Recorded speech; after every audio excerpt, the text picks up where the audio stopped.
नमस्कार, गुलाबी गैलेक्सी में आपका स्वागत है।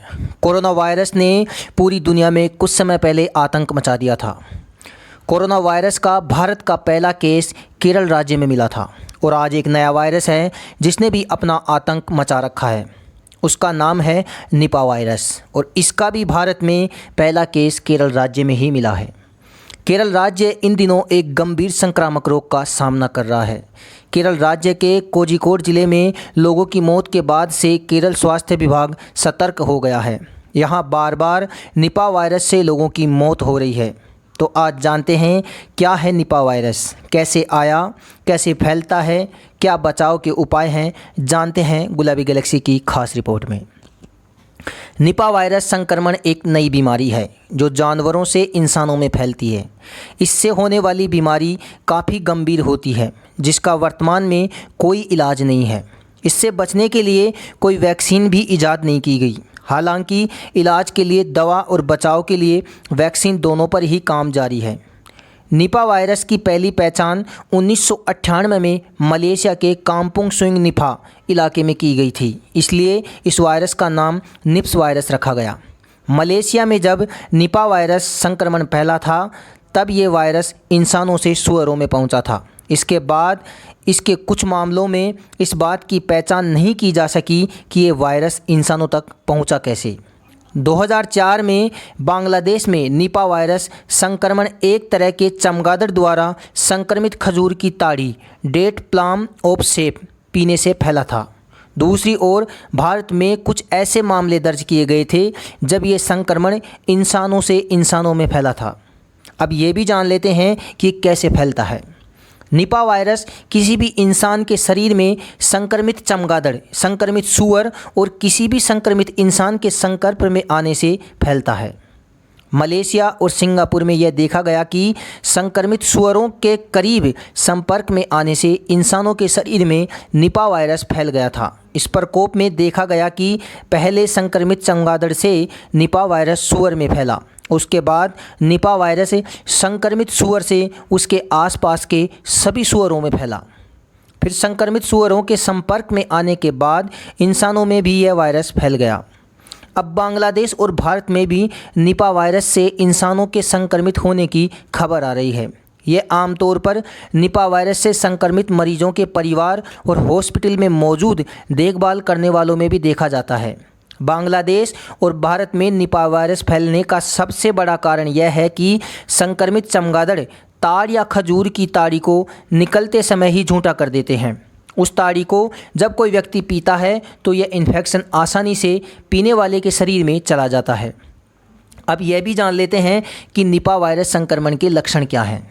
निपा वायरस का संक्रमण इंसेफेलाइटिस यानी दिमागी बुखार से संबंधित होता है।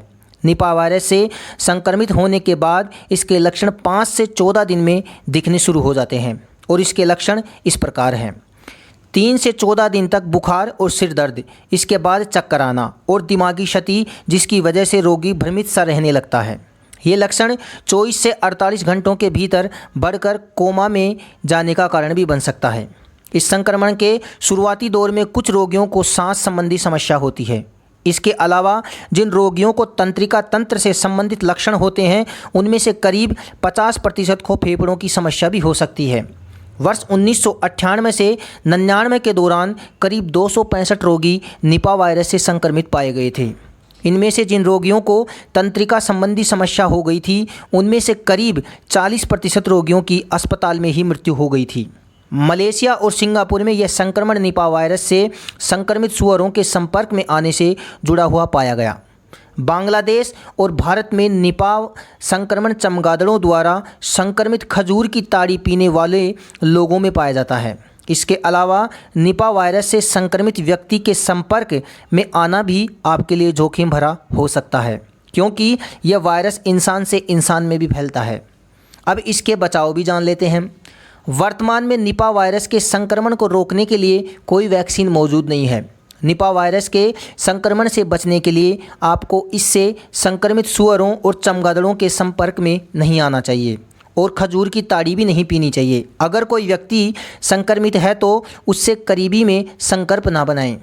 निपा वायरस के संक्रमण से बचने के लिए आपको इससे संक्रमित सूअरों और चमगादड़ों के संपर्क में नहीं आना चाहिए और खजूर की ताड़ी भी नहीं पीनी चाहिए। अगर कोई व्यक्ति संक्रमित है तो उससे करीबी संपर्क में न आए।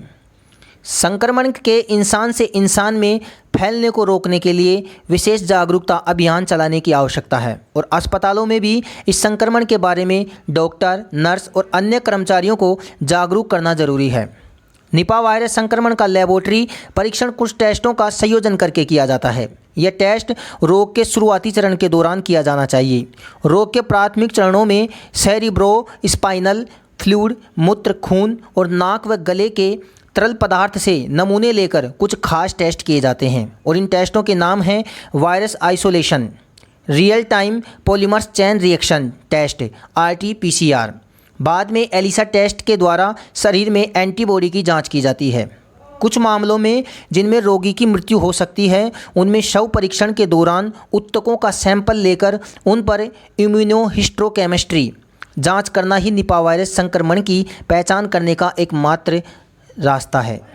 निपा वायरस संक्रमण का वर्तमान में कोई इलाज नहीं है। इससे पीड़ित रोगी के उपचार में केवल लक्षणों को तुरंत ठीक करने की कोशिश की जाती है, क्योंकि निपा वायरस व्यक्ति से व्यक्ति में फैलता है।